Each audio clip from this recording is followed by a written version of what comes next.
ఓకేనా. నెక్స్ట్ క్లాస్లో నేను ఎక్స్ప్లెయిన్ చేస్తాను. ఏంటి, ఇదిగో మన దగ్గర ఒక సొల్యూషన్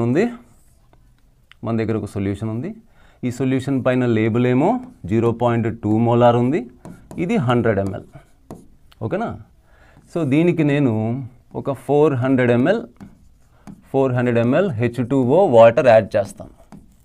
ఇదే solution sulphuric acid solution, H2SO4 solution add చేస్తాను. మొత్తం ఎంత అయిపోద్ది అప్పుడు, 100 + 400 కలిసి మొత్తం 500 ml సొల్యూషన్ అయిపోయింది. 500 ml సొల్యూషన్ అయిపోయింది. ఈ 500 ml సొల్యూషన్లోంచి సపరేట్, నా మాటలు శ్రద్ధగా సపరేట్ 10 ml.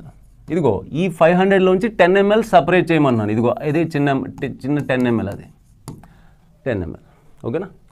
ఈ 10 mlకి ఒక 990 ml వాటర్ యాడ్ చేయమంటున్నాను. 990 + 10 ఏమవుతుంది, 1000 ml అవుతుంది. ఓకేనా, 1000 ml. సరేనా. ఈ 1000 mlలోంచి సపరేట్ 100 ml. ఇదిగో ఈ 1000 mlలోంచి 100 ml పక్కకు తీయమన్నాను. ఇదే ఆ 100 ml. నాకు ఈ 100 mlలో ఉన్న వెయిట్ ఆఫ్ సల్ఫ్యూరిక్ యాసిడ్ కావాలి.